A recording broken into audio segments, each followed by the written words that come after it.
Bismillahirrahmanirrahim. Assalamualaikum warahmatullahi wabarakatuh.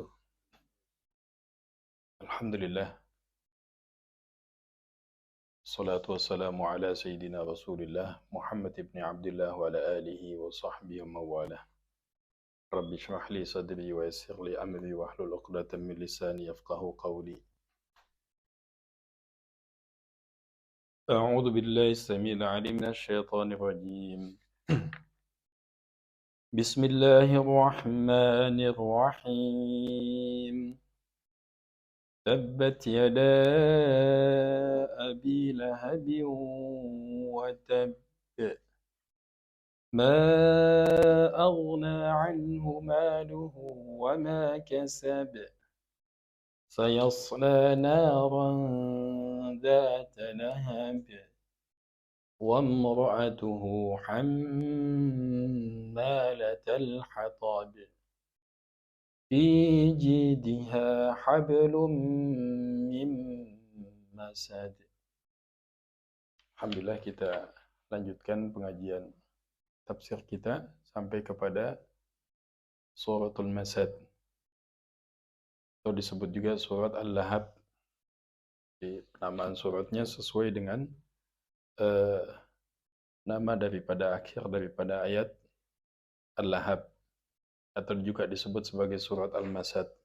Ya, Al-Lahab ini artinya gejolak api. Dia adalah surat ke-111, suratul Makkiyah. Surat yang diturunkan di kota Makkatul Mukarramah. Sebut juga surat Al-Lahab, atau juga disebut sebagai surat Tabbat. Artinya kebinasaan atau binasalah. Yang menceritakan tentang bagaimana kehancuran Abu Lahab dan istrinya yang disebabkan kuatnya gangguan yang dilakukan oleh Abu Lahab dan istrinya di dalam menghalangi dakwahnya Nabi kita Muhammad sallallahu alaihi wasallam. Beliau salah satu daripada paman Nabi kita Muhammad sallallahu alaihi wasallam. Nama aslinya adalah Abdul Uzza, atau nama kunyahnya Abu Utaibah. Ini kalau Nabi SAW berdakwah kemana-mana, dia mesti ngikutin tuh di belakang untuk menjelek-jelekan, menjatuhkan Rasulullah, menghina, bahkan memberikan pemahaman kepada orang-orang yang didatangi Nabi agar tidak mengikuti Nabi Shallallahu Alaihi Wasallam. Di paman-paman Nabi ini, para alim ulama membagi ada 3. Ada paman-pamannya yang Masya Allah mendukung Nabi Shallallahu Alaihi Wasallam, seperti Abbas radhiyallahu ta'ala anhu, Hamzah bin Abdul Muttalib radhiyallahu ta'ala anhu. Ini paman-paman yang mendukung Nabi Shallallahu Alaihi Wasallam. Dan juga ada Abu Talib. Walaupun para alim ulama secara umum mengatakan beliau meninggal tidak dalam kondisi beriman kepada Allah, tapi termasuk daripada paman yang mendukung dan mensupport dakwahnya Nabi Shallallahu Alaihi Wasallam. Dan juga ada paman beliau Abu Lahab. Di sini menandakan ini taufik dan hidayah mutlak di tangan Allah Subhanahu wa taala. Memberikan hidayah kepada siapapun yang dikehendaki Allah Subhanahu wa taala, dan tidak memberikan hidayah kepada siapapun yang dikehendaki Allah Subhanahu wa taala. Sababun nuzul, kenapa sebab turunnya ayat ini? An Ibnu Abbas radhiyallahu ta'ala anhuma qala, lamma nazalat, ketika Allah Subhanahu wa taala memerintahkan, sebab nuzulnya turun daripada surat Al-Lahab. Ketika Allah mengatakan wa anzir ashiratakal aqrabin, ya, Allah perintahkan kepada Rasulullah, berikan peringatan kepada kerabatmu yang terdekat. Nah, ini juga pembelajaran untuk kita Dimanapun kita berdakwah, tetap kewajiban kita untuk mengingatkan keluarga terdekat, kerabat terdekat. Ini juga jangan sampai dilalaikan karena ada perintahnya. Wa anzir ashiratakal aqrabin. Selepas itu Nabi Shallallahu Alaihi Wasallam su'ada Nabi ala Safa. Nabi naik ke bukit Safa.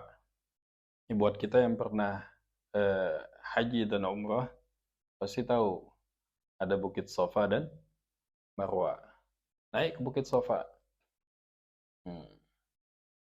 Jadi Nabi Sallallahu Alaihi Wasallam di bukit Safa ini ingin mengumpulkan kaum Quraisy, bil khusus daripada keluarga besar Nabi Shallallahu Alaihi Wasallam. Karena Nabi ini, Masya Allah, manusia yang lahir daripada kaum yang sangat terhormat dan ditakuti dan disegani di kota Makkah. Jadi bukan sembarangan. Nabi Sallallahu Alaihi Wasallam panggil, Ya Bani Qahar, Ya Bani Adi.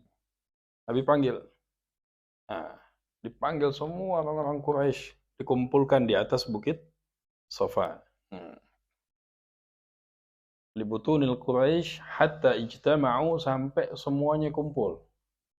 Petinggi-petingginya, Banu Hashim, dari Banu Abdul Muttalib, dari Bani Fihr, dari Bani Adi, semua dikumpulkan.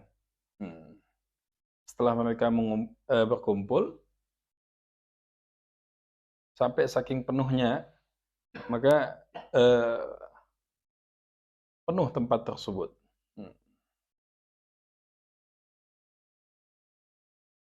Maka setelah berkumpul, Nabi SAW mengatakan,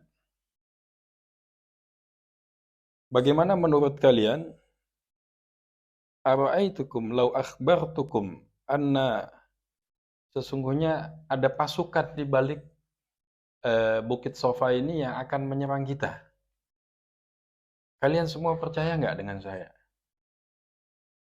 Maka kompak semua jawab. Karena ketika itu Nabi SAW memang punya sifat, salah satunya apa? Al-Amin. Orang yang sangat terpercaya. Jadi apapun beritanya kalau datang dari Nabi, itu bangsa Quraisy di zaman jahiliyah pasti percaya. Nggak ada nggak. Sampai digelari Al-Amin. Orang yang sangat terpercaya dan dipercaya bangsa Quraisy. Maka Nabi SAW bilang, kalau seandainya ada pasukan dari belakang bukit ini yang akan menyerang kita saat ini, dan saya beritakan kepada kalian, apakah kalian mempercayai saya? Semua kompak jawabnya, kami percaya kepadamu ya Muhammad. Engkau amin. Maka Nabi SAW mengatakan, enggak, mereka mengatakan, na'am, ma jarabna alaika kidban qattun. Kami percaya, karena seumur hidup kami nggak pernah melihatmu sekali saja berdusta. Subhanallah. Ini Nabi kita Sayyidina Muhammad sallallahu alaihi wasallam. Dari kecilnya beliau nggak pernah sedikit pun berdusta. Jadi betul-betul maksum, terjaga, dan yang menjaga siapa? Allah Subhanahu wa taala. Nabi SAW mengatakan, fa inni nadhirun lakum baina yadayya adabin syadid. Kalau begitu, kalau kalian semua percaya sama saya, ini mulai masuk dakwah nih. Yang kalau udah dakwah, syaitan apa? Panasan, bakaran jenggot dia. Orang kalau udah mulai dakwah, tapi kalau mulai hanya ibadah saja, taat saja, namanya bagus, sebut orang soleh, al-amin, as-siddiq, fatanah. Tapi ketika mulai dakwah, mulai ngajak nih, syaitan nggak bisa diam. Ketika Nabi mengatakan, fa inni nadhirun lakum baina yaday adzabin syadid. Aku mengingatkan kalian tentang pedihnya adabnya Allah Subhanahu wa taala yang akan menyiksa orang-orang yang tidak taat kepada Allah Subhanahu wa taala. Apa kalian percaya dengan berita ini? Subhanallah. Faqala lahu Abu Lahab. Nah, ini muncul nih demitnya nih. Abu Lahab paman kandungnya langsung mengatakan tabban laka ya Muhammad sa'irul yaum. Celaka kamu wahai Muhammad. Hmm. Alihada jama'atana, kamu mengumpulkan kami ini petinggi-petinggi Quraisy, masyarakat Quraisy, keluarga besarmu sekedar hanya untuk ngajak kami ke agamamu. Abu Lahab bilang apa? Tabban laka ya Muhammad. Celaka kamu wahai Muhammad. Alihada jama'atana, hanya untuk dakwah kamu kumpulkan kami begini. Coba. Jadi masyarakat kita saat ini juga banyak nih Abu Lahab baru nih. Kalau buat maksiat cepet. Kalau buat kelalaian cepet. Kalau dikumpulin buat dakwah, alihada jama'atana. Kumpul sekedar buat dakwah aja. Sekedar buat ini aja. Ini kita jangan jadi Abu Lahab. Sampai mengatakan tabban laka ya Muhammad. Celaka kamu Muhammad. Alihada jama'atana. Allah turunkan ayat tabbat yada abi lahabiw wa tabb.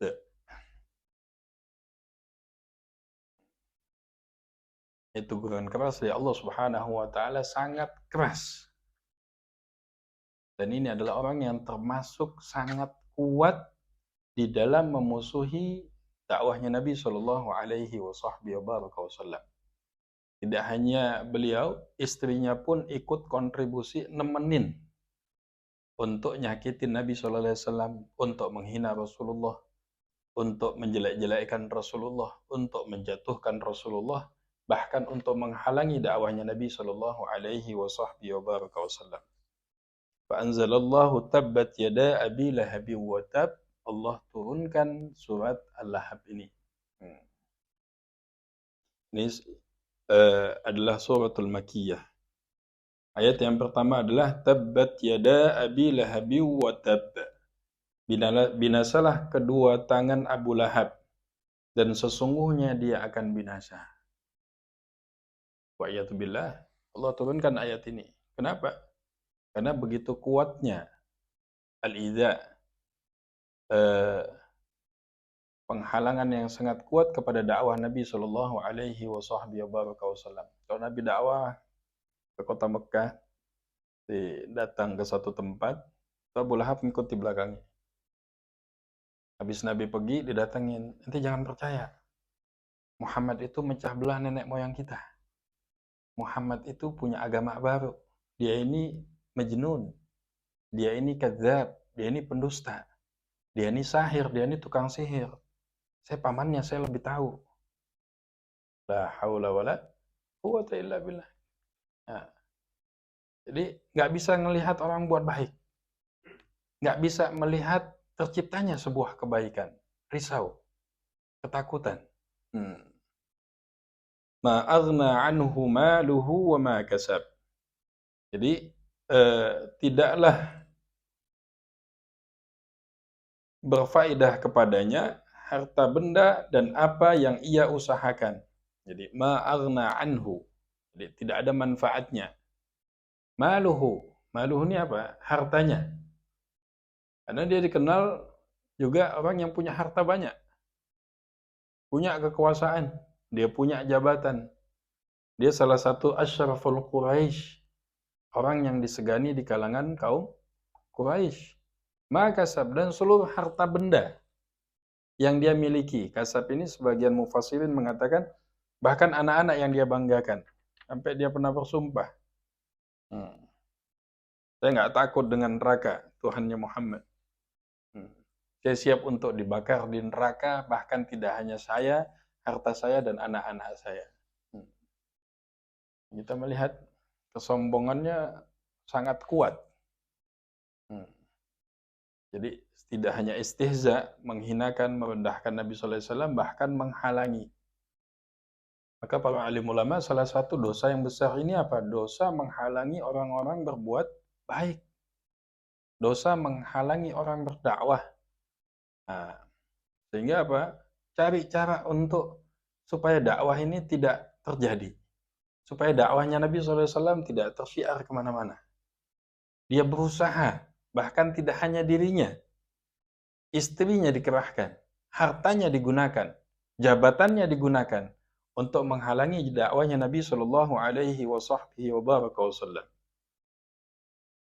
Maka di sini dijelaskan eh, ma aghna anhu maluhu wa ma kasab ay lam yufidhu maluhu alladhi jama'ahu. Tidak ada manfaat harta yang dikumpulkannya. Artinya nggak bisa membela dia daripada nerakanya Allah Subhanahu wa taala. Tidak bisa memberikan perlindungan harta dan jabatan pangkat yang dia bangga-banggakan. Nah, anak-anaknya juga dibangga-banggakan. Dia dan istrinya senang membanggakan harta, pangkat, jabatan dan anak-anaknya.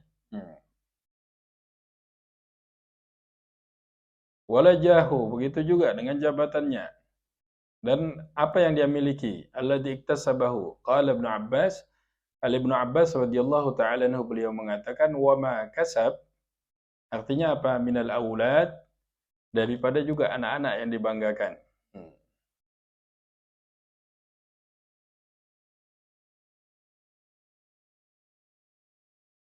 Ruya anna Rasul sallallahu alaihi wasallam lamma da'a qaumahu ila al-iman qala Abu Lahab, kalau Nabi sallallahu alaihi wasallam berdakwah kepada kaumnya tentang keimanan, iman dan amal saleh, maka Abu Lahab bilang, in kana ma yaqulu ibnu akhi haqqan fa inni aqtadi bi nafsi minal adabi mali wa walidi. Nah, sampai dia berani taruhan. Kalau Nabi SAW dakwah ke orang lain, ini pentingnya taat kepada Allah, beriman kepada Allah, aslimu taslam. Dia datang juga, sumpah juga. Nih, saya sumpah. Sesungguhnya kalau yang dibilang anak saudara saya itu benar, kata Abu Lahab, maka apa? Aku jaminannya untuk siap diazab, dihancurkan hartaku dan anak-anakku. Ini tingkat dengkinya, hasadnya udah full sudah. Yang berusaha sekuat tenaga bagaimana menghalangi dakwah Nabi Shallallahu Alaihi Wasallam.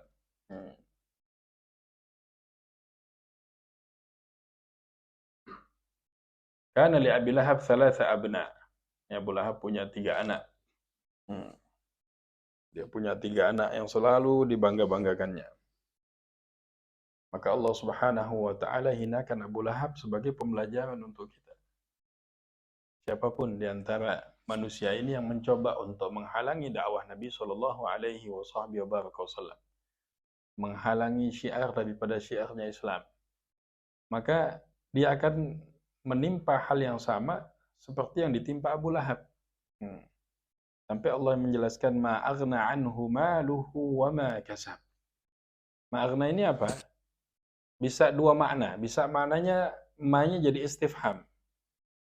Kalau istifham ini pertanyaan, apakah harta benda, jabatannya, anak-anaknya memberikan manfaat untuk selamat dari azabnya Allah? Itu pertanyaan. Atau bisa juga disebut manafiyah. Tidaklah sedikit pun harta benda, kekayaan, pangkat, jabatan, dan anak-anak yang dibanggakan, yang semua ini digunakan untuk menghalangi dakwah kekasihku Muhammad sallallahu alaihi wasallam. Ma aghna anhu maluhu wa ma kasab.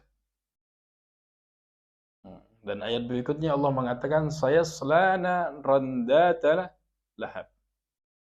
Kami benar-benar akan masukkan Abu Lahab di dalam nerakanya Allah Subhanahu wa taala, di dalam api yang bergejolak.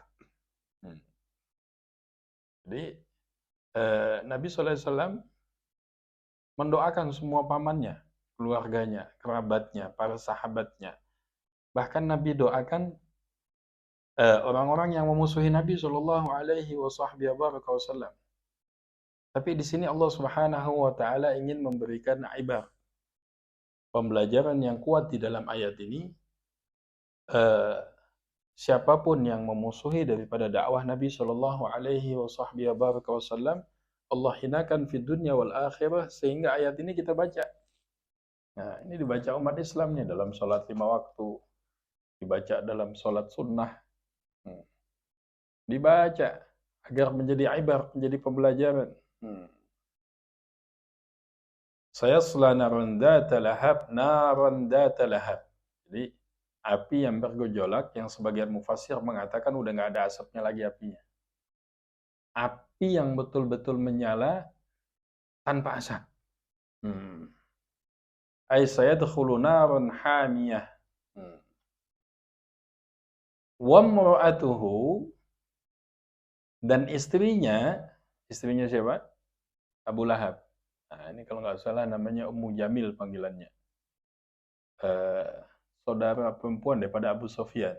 Wa imra'atuhu hammalatal hatab, yang membawa kayu bakar. Maksudnya bawa kayu bakar gimana? Jadi istrinya ini eh, hobi. Hobi itu memang udah kesukaannya.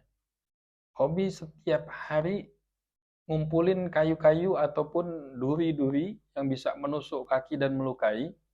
Ini dibuang di jalan, di tempat Nabi SAW akan melewati tempat tersebut. Jadi wa imra'atuhu hammalatal hatab. Jadi yang suka menyakiti Nabi, menjelek-jelekkan Nabi, mengejek Nabi. Bahkan kemana-mana keliling juga. Padahal juga dari keturunan wanita bangsa Quraisy. Jadi di mana ada kumpulan perempuan dia datang. Udah jangan ikuti Muhammad. Udah saya tahu dia. Saya tahu begini gini gini. Dan dia ngumpulkan apa? Ngumpulkan duri itu ditebar tuh supaya Nabi SAW kalau lewat luka.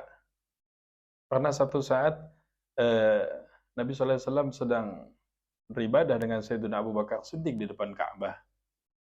Eh, waktu itu perintah sholat belum turun. Jadi melaksanakan ibadah pagi dan petang. Ketika Nabi SAW sedang sujud, ditunggu Nabi SAW dan Abu Bakar sujud, dia datang mau ngelempar batu. Namun Allah Subhanahu wa taala jaga Rasulullah, Nabi SAW tidak tampak di hadapannya. Kan selesai dia bilang kepada Abu Bakar Siddiq, tadi temanmu kemana? Maksud Nabi SAW, kok saya tidak melihatnya? Kata Sayyidina Abu Bakar Siddiq, bukan engkau tidak melihatnya. Allah menghilangkan Rasulullah dalam penglihatanmu. Ini eh, kompak nih, suami istri kompak. Tiap hari nggak ada lagi kerjaannya kecuali nyakitin siapa? Nyakitin Rasulullah. Tiap hari musyawarah untuk berpikir menghalang dakwahnya Nabi Shallallahu Alaihi Wasallam. Tiap hari berusaha berpikir untuk apa? Untuk menyakiti Nabi Shallallahu Alaihi Wasallam sehingga Nabi Shallallahu Alaihi Wasallam tidak bisa berdakwah. Wa mru'atuhu hammalatal hatab. Ay wastadkhal ma'ahu nar jahannam. Sama. Bukan karena dia istrinya Abu Lahab jadi masuk neraka, tidak. Tapi memang istrinya ini apa? Sangat jahat. Kita lihat Fir'aun la'natullah alaih, dia punya istri. Masya Allah wanita salihah. Sayyidatuna Asyiyah. Yang menentang keingkaran Fir'aun kepada Allah Subhanahu wa taala. Jadi wa mur'atuhu, istrinya ini kenapa dimasukkan neraka bersama Abu Lahab? Bukan karena dia istrinya Abu Lahab, tapi karena dia juga ikut setiap harinya menghalangi dakwahnya Nabi Shallallahu Alaihi Wasallam. Wa mur'atuhul, yang dipanggil dengan Ummu Jamil. Allati kanat tamshi bin namimah. Hobinya apa? Hobinya suka ngadu domba. La haula wala quwata illa billah. Kita bilangin punya istri nih. Punya istri jangan suka gosip, jangan suka adu domba. Jangan suka senang adu domba sana, ngadu domba sini, jatuhin sana, jatuhin sini. Nah, jangan. Istri kayak gini jangan ngikutin istrinya Abu Lahab. Wanita salihah ini punya qudwah ummahatul mukminin. Nah, toladannya adalah istri-istri baginda Nabi Muhammad sallallahu alaihi wasallam. Yang diikuti Sayyidatuna Khadijah, yang diikuti Sayyidatuna Aisyah, yang diikuti Sayyidatuna Hafsah, yang diikuti daripada ummahatul mukminin yang lainnya, yang tujuannya apa? semuanya memiliki sifat-sifat yang sangat dicintai Allah Subhanahu wa taala. Di Ummu Sauda, Zainab yang lain-lain, ini ummahatul mukminin, ibunya orang yang beriman. La haula wala quwata illa billah. Allati kanat tamshi bin namimah bainan nas. Yang selalu berjalan bin namimah dengan adu domba di antara manusia. Wa tuqidu bainahum narul adawah wal baghdha. Hobinya apa? Menghidupkan permusuhan. Istrinya siapa? Abu Lahab. Hobinya menghidupkan. Ini tadinya nggak ada permusuhan. Tadinya nggak ada kebencian. Dia keliling untuk bikin orang memusuhi Nabi. Dia keliling membuat orang untuk membenci Nabi. Ini sifat yang jelas-jelas Allah Subhanahu wa taala dam. Allah Subhanahu wa taala tegaskan sifat tersebut adalah sifat yang tidak disukai Allah Subhanahu wa taala. Kanat tahmilul izmah minasyauki wal hisik. Ada hobi suka membawa duri. Apa saja. Dia sebarnya kapan? Disebarin malam hari. Coba bayangin. Ini perempuan ini nggak main-main nih. Malam hari gerilyanya.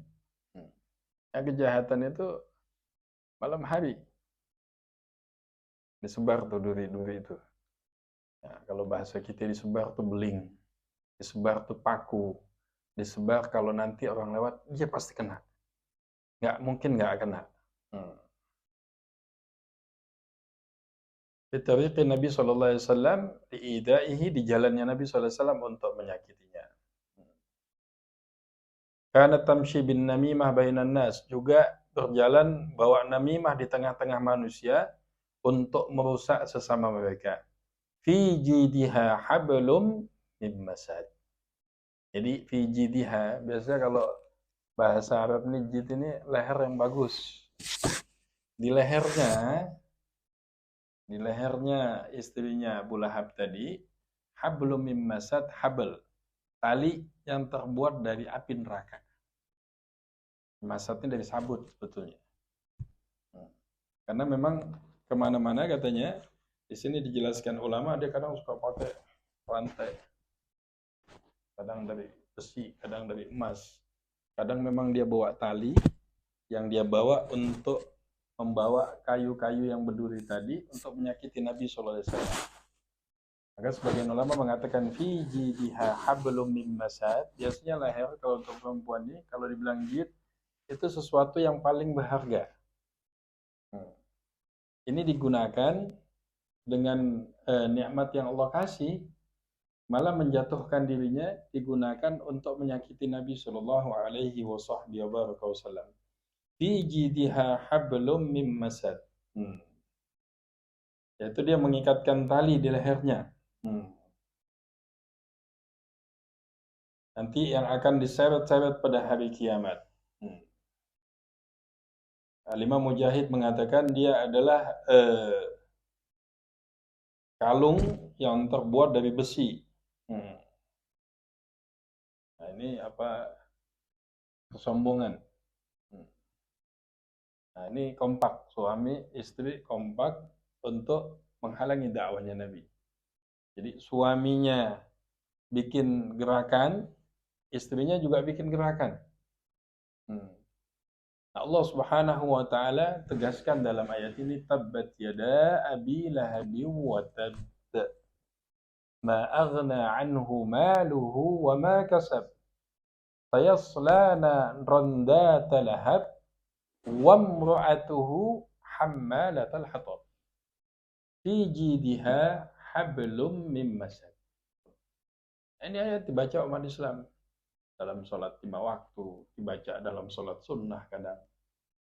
Tapi tidak, kita lemah untuk mengambil pembelajaran. Sekuat apapun, ketika seseorang sudah niat untuk menghalangi dakwah Islam, ketika seseorang ada berniat untuk menghalang-halangi dakwahnya Nabi Shallallahu Alaihi Wasallam, akan mendapatkan azab dari Allah Subhanahu wa taala. Di sini keadilan Allah Subhanahu wa taala, siapapun dia, paman Nabi sekalipun. Paman Nabi yang ada hubungan darah dengan Nabi, paman kandung Nabi. Tapi ketika berusaha menghalangi dakwahnya Nabi, dia dengan istrinya, Allah Subhanahu wa taala mengatakan tabbat. Di ujungnya tabbat yada abi lahabiw wa tab. Wa tab ini apa? Pasti binasa. Kok disebutnya tangan Ustaz? Nah, ini ungkapan bahasa Arab kalau nyebut ataupun dalam kaidah bahasa, binasalah kedua tangan. Maksudnya bukan tangannya aja yang binasa, tapi seluruh anggota tubuhnya akan binasa. Ketika hancur dihidupkan kembali, dibakar lagi, kemudian disiksa kembali, tidak akan ada hentinya. Ya akhwatil a'izzah, ini pembelajaran untuk kita semua, untuk sama-sama apa? Betul-betul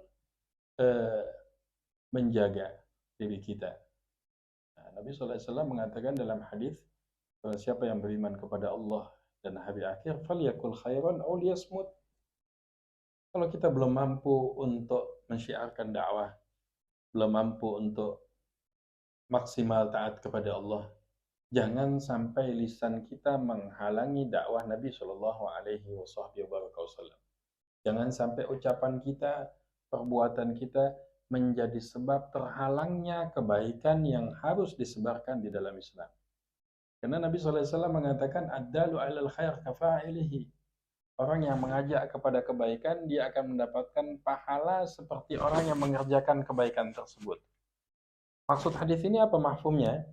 Ad-dalu 'alal syarr kafa'ilihi. Begitu juga orang yang mengajak kepada keburukan, memodali sebuah keburukan, memfasilitasi sebuah keburukan, mensupport terjadinya sebuah keburukan, dia akan mendapatkan semua keburukan tersebut tanpa dikurangi daripada dosa orang yang melakukannya. Nunjukin tempat maksiat, mensupport tempat maksiat, modalin tempat maksiat, ngebantu orang-orang supaya mudah bermaksiat. Nah, jangan jadi Abu Lahab. Nanti Abu Lahab nih punya kekuatan. Kenapa? Istrinya juga dukung. Jadi wanita solehah ini bukan sifat yang tukang ngomporin suaminya untuk ngejahatin orang lain. Masa bapak kalah sama dia, Pak? Sikat, Pak. Nah, udah. Emang tuh dia begini. Ini. Wa'iyatubillah.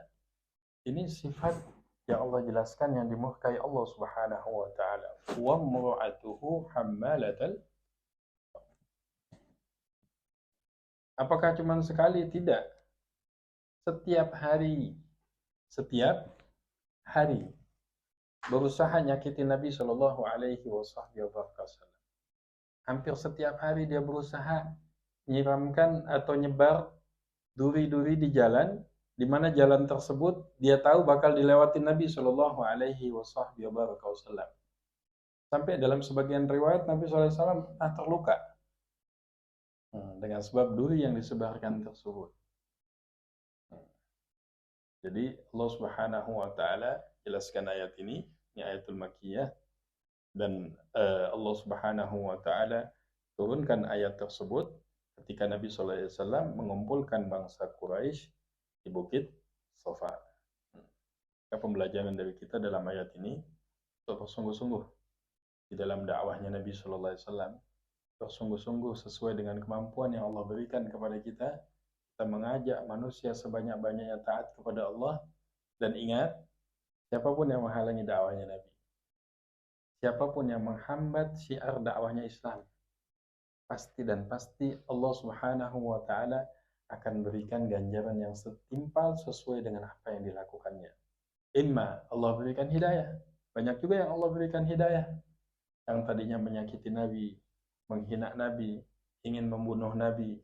Ketika Allah berikan hidayah, mereka masuk ke dalam Islam, menjadi yang terbaik dalam Islam.